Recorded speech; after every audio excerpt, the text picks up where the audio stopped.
అయితే యేసుక్రీస్తు సిలువలో పలికిన నాలుగో మాటగా దేవుడు నాకు ఇచ్చిన అవకాశాన్ని బట్టి నేను దేవునికి ఎంతో కృతజ్ఞతాస్తుతులు చెల్లించుకుంటున్నాను. మత్తయి సువార్త 27వ అధ్యాయము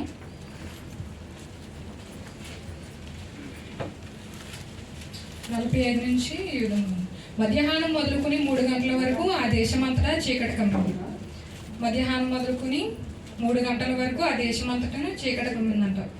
దేశమంతటా చీకటి ఎందుకు కమ్మిందండి? ఆ రోజు ఏమన్నా సూర్యగ్రహణమా లేకపోతే ఏదన్నా జరిగిందంటారా? అది దేనివల్ల జరిగిందంటే మొదటిగా ప్రవక్తల నెరవేర్పు గురించి జరిగింది. అది ఎక్కడ ఉందంటే ఆమోసు గ్రంథము 8వ అధ్యాయం 9వ వచనం. ప్రభు అయిన యెహోవా సెలవిచ్చినది ఏమనగా, ఆ దినమున నేను మధ్యాహ్న కాలమందును సూర్యుని అస్తమింపజేయుదును, పగటి వేళ భూమికి చీకటి కమ్మజేయుదును. ఎందుకంటే దేవుడు ఈ లోకానికి అన్ని కూడా ప్రవచనాలు నెరవేర్చడానికి ఆయన ఈ లోకానికి వచ్చాడు. అయితే ఈ ఆమోస్ గారు ఏం చేశారంటే ఎన్నో సంవత్సరాల క్రితమే దేవుని గురించి ప్రవచించారనమాట. ఏమంటే ఆ సమయాన్ని నేను మధ్యాహ్న కాల సమయం మందు నేను చీకటిని కలుగు చేస్తానని. ఆ నెరవేర్పు ఎక్కడ జరిగిందని మత్తయి సువార్త 27వ అధ్యాయం 45-46 వచనంలో మనం చూసుకొచ్చండి. ఇంకోటి ఎందుకు జరిగిందంటే దేవుని ఉగ్రత వల్ల. ఆ రోజు ఆ ఐగుప్తు దేశం నుండి ఇశ్రాయేలు ప్రజలని దేవుని నడిపించడానికి దేవుడు ఉగ్రత చూపించాడు. ఎలాగంటే ఐగుప్తు రాజు ఫరో ఎవరైతే ఉన్నారో ఆయన హృదయ కాఠిన్యం ద్వారా ఇశ్రాయేల్ని చాలా హింసలు పెట్టి అలా చేసినప్పుడు దేవుడు 10 తెగులతో ఫరో రాజుతో మాట్లాడారనమాట. అప్పుడు నిర్గమాకాండంలో ఉంటుంది, మోషేని అంటారనమాట దేవుడు, నీ కుడి చేయి ఎత్తి నువ్వు ఆ దేశం మీదకి చూపించినప్పుడు చిక్కటి చీకటి అంటే ఎంత చిక్కటి చీకటి అంటే అసలు నీ చేయి కూడా నీకు కనపడినంత చిక్కటి చీకటి నేను కలుగజేస్తానని దేవుడు ఉగ్రత రూపంగా అది చూపిస్తారండి. మూడోది ప్రకృతి కూడా తట్టుకోలేకపోయింది. ఎందుకు? ఏ పాపం ఎరగని ఆయన మన కొరకు మన పాపాలన్నీ ఆయన భరిస్తూ ఆయన మన పాపాల నిమిత్తమై సిలువలో ఉంటే ప్రకృతి కూడా తట్టుకోలేకపోయింది. అది ఎక్కడ ఉందంటే రోమీలకు రాసిన పత్రిక 8వ అధ్యాయం 22వ వచనం. రోమీలకు రాసిన పత్రిక, సృష్టి యావత్తు ఇదివరకు ఏకగ్రీవముగా మూలుగుచు ప్రసవ వేదన పడుచున్నదని ఎరుగుతామంట. ఎందుకంటే దేవుడు మన కొరకు మన పాపాల కొరకు ఆయన పడుతున్న శిక్షను చూసి ప్రకృతి తట్టుకోలేకపోయింది. అక్కడ ఉన్నవారు ఏం చేస్తున్నారు? దేవుణ్ణి అవమానిస్తున్నారు, గుద్దుతున్నారు, ఉమ్ము వస్తున్నారు. అదే మనం అయితే తట్టుకుంటామండి? ఎవరైనా మనం ఉమ్ము ఇలా పడితే అవసరమైతే వారి వస్త్రాలతో మనం ఏం చేస్తాం? తుడుచుకుంటాం, లేదంటే కడుక్కుంటాం. కానీ ఆయన ఏం చేస్తున్నాడు? ఆయన మన పాపాల నిమిత్తం సైనికులు ఏం చేసినా అక్కడ ఉన్న వారు ఏమన్నా కానీ తట్టుకుంటున్నాడు అనమాట. ఆయన ప్రేమ, అటువంటి ప్రేమ ఆయనలో మనం చూడవచ్చు అనమాట. ఇక్కడతో ఆ దేశం ఎందుకు చీకటి కమ్మింది అన్నది 3 విషయాలు. ఒకటి ప్రవచన నెరవేర్పండి, దేవుని ఉగ్రత. మూడోది ప్రకృతి కూడా తట్టుకోలేకపోయింది. ఎంత తట్టుకోలేకపోయిందంటే మన పాపాలు అంటే అక్కడ ఉన్న చీకటి కంటే మన పాపాలు ఏమైనాయి? ఆయన ఎక్కువగా కమ్మేసినాయి అంట. ఎందుకు కమ్మేసినాయి అంటే మన పాపాల ద్వారా ఆయన మనకు రక్షణ ఇవ్వడానికి వచ్చిన ఆయన్ని అంత అలా చేస్తే సృష్టి కూడా తట్టుకోలేక అంత చీకటి కమ్మింది అనమాట. అందువల్ల మన పాపాల నిమిత్తం ఆయన ఈ లోకానికి వచ్చాడు. అయితే మత్తయి సువార్త 27వ అధ్యాయం 46 వచ్చింది. ఇంచుమించు 3 గంటలప్పుడు యేసు ఏలి ఏలి లామా సబక్తాని బిగ్గరగా కేకవేశారంటే ఏమనండి? ఏలి ఏలి లామా సబక్తా. ఆ మాటకు ఏంటి అర్థం? నా దేవా నా దేవా నేను ఎందుకు చేయి విడిచావు? అసలు నన్ను విడవలసిన చెయ్య ఎందుకు విడిచావని దేవుడు, తండ్రి అయిన దేవుడిని అడుగుతున్నాడు. ఎందుకు? నేను ఏమన్నా పాపం చేశానా? నాలో ఏమన్నా దోషం ఉందా నీకు కనపడినట్టు? ఆయన ఏ పాపమో చేయలేదు, ఆయన ఏ దోషమో చేయలేదు. అయినప్పటికీ తండ్రిని అడుగుతున్నాడు ఏంటంటే, నా దేవా నా దేవా నన్ను ఎందుకు చెయ్యి విడిచావు? నేను ఏ పాపం చేశానని. ఇది కూడా లేఖనాలు నెరవేర్పండి.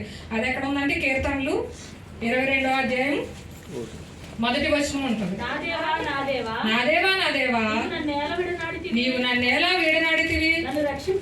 నన్ను రక్షింపక నా ఆర్తధ్వని వినక నీవేలా దూరంగా ఉన్నావు. దేవుడు అడుగుతున్నాడు. తండ్రికి కుమారునికి అక్కడ ఏం కలుగుతుంది? ఎడబాటు కలుగుతుంది అనమాట. దేనివల్ల అంటే మన పాపాల నిమిత్తము తండ్రికి కుమారుడికి ఎడబాటు వచ్చేసింది. అందుకే దేవుడు అడుగుతున్నాడు, నా దేవా నన్ను ఎలా చేయి విడిచావు? అయితే గెత్సెమనే తోటలో దేవుడు రాత్రికాల సమయంలో మనందరం ధ్యానించుకున్నది. గెత్సెమనే తోటలో దేవుడు ప్రార్థన చేసుకోవడానికి వెళ్ళినప్పుడు ఆయన బలహీనుడు అవుతాడు. అప్పుడు తండ్రి అయిన దేవుడు ఒక దూతను పంపిస్తాడు అనమాట. ఆ లోకాసు వార్త 22:42-43 తీయొద్దని రిఫరెన్స్, ఎందుకంటే టైం లేదు కాబట్టి. అది గెత్సెమనే తోటలో దూతను పంపిస్తాడు. మరి ఇంకొక చోట కూడా తండ్రి అంటాడు, పేతురు దేవుని పట్టుకోవడానికి వచ్చినప్పుడు గెత్సెమనే తోటలో వచ్చిన వారి చెవిని తెగ నరుకుతాడు అనమాట. తెగ నరికినప్పుడు అంటాడు, నేను నా తండ్రిని ఈ క్షణాన్ని వేడుకుంటే సైనికులు నాకు పంపించలేడు అనుకుంటున్నావా? అలాగా జరిగితే లేఖనం ఎలా నెరవేరదు. నేను లేఖనాన్ని నెరవేర్చడానికి ఈ లోకానికి వచ్చాను కానీ. అందుకే అంటాడు, నా తండ్రి నీ చిత్తమైతే ఈ గిన్నె నా యొద్ద నుండి తొలగించుము. ఎందుకు తొలగించమన్నాడు అంటే ఆయన శిష్యులు, తల్లి, తండ్రి అందరూ వదిలేసినా కానీ నా దేవుడు నా చెయ్యి విడతాడన్న భయము దేవునిలో ఉందంట. ఆ క్షణాన్ని దేవుడు అంటాడనమాట, ఈ క్షణాన్ని నేను వేడుకుంటే నా తండ్రే నాకు ఒక దూతను పంపుతాడు. ఆ దూత 12 వ్యూహముల కంటే ఎక్కువ, 6,000 మంది యోధుల కంటే ఎక్కువగా అని చెప్తాడనమాట. అది మత్తయి సువార్త 26:52-53లో ఉంటామండి. అయితే ఇక్కడ మనం చూడవలసిందంటే శిష్యులు వదిలేశారు, తల్లిదండ్రులు వదిలేశారు. ఆయన రక్షణ అంటే దేవుడు చెప్పిన మాటలన్నీ విని రక్షణ పొందిన వారు కూడా ఆయన వదిలేశారంట. వదిలేసినా పర్వాలేదు తండ్రి, నువ్వు నా చెయ్యి విడితే నాకు ఎంతో దుఃఖము, నాకు బాధ, నేను తట్టుకోలేకపోతాను అనేసి దేవుడు చెప్తున్నాడు అనమాట. అయితే దేవుడు అదొకటి ప్రవచనం నెరవేర్పండి. రెండోది హెబ్రీల్కి రాసిన పత్రిక 9వ అధ్యాయం 15వ వచనం.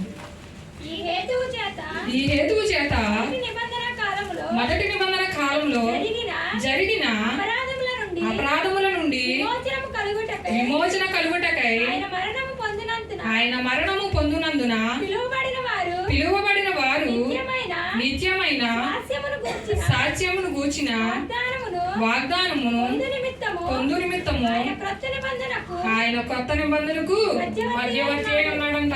దేనికి? పాత నిబంధన కాలంలో మోషే అహరోనులకి దేవుడు ఆజ్ఞాపిస్తాడు. ఏమనంటే, నువ్వు దహన బలిని, సమాధాన బలిని అర్పించాలని యాజకుడైన అహరోనుతో దేవుడు చెప్తూ ఉంటాడు. అదే పాత నిబంధన కాలంలో జరిగింది. అయితే కొత్త నిబంధనకు వచ్చినప్పటికీ దేవుడు అంటున్నాడు, నా కుమారుణ్ణే మీకు నాకు మధ్యవర్తిని చేస్తానంటున్నాడు. ఆ మధ్యవర్తి ఎలా ఉన్నాడంటే పాపం ఎరుగని వాడుగా ఉన్నాడు. మన అపరాధాలన్నింటినీ విమోచించడానికే ఆయన మరణము పొందాడంట. రెండవది, మన అపరాధముల చేత మనం చచ్చిన వారమై ఉండగా క్రీస్తు తన ప్రేమతో కూడా మనల్ని బ్రతికించెను. ఆ మాటలు కూడా మనం జ్ఞాపకం చేసుకోవచ్చు. అయితే తండ్రి ఇంకా అడుగుతున్నాడు కుమారుని, ఇంకా ఆన్సర్ రాలేదని మనకి.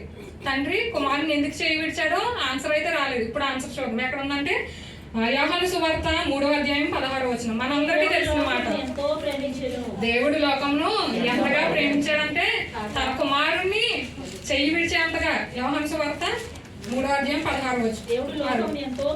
దేవుడు లోకమును ఎంతో ప్రేమించాను కాగా ఆయన తన అద్వితీయ కుమారునిగా పుట్టిన వాని యందు విశ్వాసముంచు ప్రతివాడును నశింపగా నిత్య జీవం పొందినట్లు ఆయనను అనుగ్రహించాడంట. దేనికి అనుగ్రహించాడు?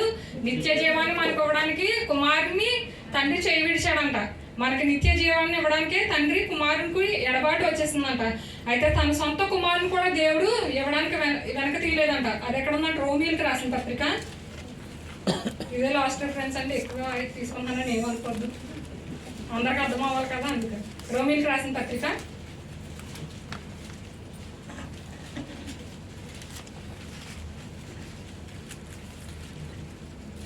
8వ అధ్యాయం 31-32 వచనాలు.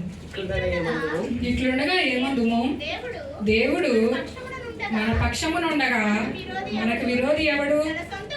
తన సొంత కుమారుణ్ణి అనుగ్రహించుటకు వెనుక తీయక మన అందరి కొరకు ఆయనను అప్పగించిన వాడు ఆయనతో పాటు సమస్తమును మనకి ఎందుకు అనుగ్రహింపడు? దేవుడు అంటున్నాడు, నా సొంత కుమారుని మీ పాపాల నిమిత్తమా నేను ఇచ్చేస్తున్నాను. అయితే మీరు అడిగిన వాటన్నిటిని నేను ఎందుకు ఇవ్వననుకుంటున్నారు? అయితే మీరు ప్రతిరోజు మీ కళ్ళతోటి చూపుతోటి మాటతోని దేవుడిని ఏం చేస్తున్నాం, మనం దుఃఖపరుస్తున్నాం అనమాట. అయితే ఆ పాపాలన్నిటిని దేవుడు కడుక్కోవడానికి తన కుమారుని మొదటిగా కొత్త నిబంధనకు పాత నిబంధనకు మధ్యవర్తిగా ఉంచాడు. రెండవది అయితే మన అపరాధములను ఆయన తీర్చడానికి, దేవుడిలో ఉన్న ఉగ్రతను తొలగించడానికి, మన అపరాధముల నిమిత్తమై మనం చచ్చిన వారం ఉండగా ఆయన ప్రేమతో కూడా మనం బ్రతికించాడంట. మూడవది దేవుడు లోకాన్ని, అంటే లోకం అంటే ఎవరైంది, సృష్ట మనమే అంటే ఆయన సొంత స్వరూపంలో చేసుకున్న మనమే ఆయన మనల్ని ప్రేమించాడంటే, ఎంతగా ప్రేమించాడంటే తన కుమారుని కూడా వదులుకునే. అదే మన కుమారులు అయితే మనం ఏం చేస్తామండి, అయ్యో నా కొడుకునొద్దు నన్నే సిలువేసండి అంటాం మనమా, ఎవరమైనా అంటాం. ఏంటంటే కుమారుడు పడే బాధని మనం తట్టుకోలేం. మన పిల్లలకంటే మనకంటే మనం ఉన్నతంగా పిల్లల్ని ఉంచాలనుకుంటాం. ఎందుకంటే ఇప్పుడు ఇంత దేశం కష్టపడి మనం పని చేసుకుంటామంటే మన బిడ్డల కొరకు. ఏంటంటే మనం పడే కష్టాలు వాళ్ళు పడకూడదని ఒక ఉద్దేశంతో మనం కూడా మన బిడ్డల్ని ఉన్నతంగా ఉంచాలని అనుకుంటాం. అయితే దేవుడు ఏమంటున్నాడు, నా సొంత కుమారుని కూడా ఇవ్వడానికి ఆయన వెనక్కి తీయట్లేదు. అయితే వెనక్కి తీయకపోతుంటే మరి మనం ఏం చేస్తున్నాం, మన పాపాలతోటి మన అపరాధములతోటి దేవుడికి ఇంకా దుఃఖము. అయితే ఇది జరిగి ఎన్ని సంవత్సరాలు అయి ఉంటావు, క్రీస్తుని సిలువ వేసి చాలా సంవత్సరాలు అయింది. అయినప్పటికీ దేవుడిని మనం ప్రతిదినము ప్రతి క్షణము మనం ఏం చేస్తున్నాం, దుఃఖపరుస్తున్నాం. అంటే అటువంటి దుఃఖాన్ని ఇంకా దేవుడికి ఉంచుకోకుండా తన కుమారునికి తండ్రికి ఎడబాటు మనం ఇప్పుడైనా మన పాపాల ద్వారా మనం కడుక్కుని, యేసుక్రీస్తు సిలువలో కాచిన ప్రతి రక్తం ద్వారా మన పాపాలను కడుక్కుని మనం క్రీస్తుకి అంకితం చేసుకోవాలన్నమాట. ఎంతటి వాక్యం.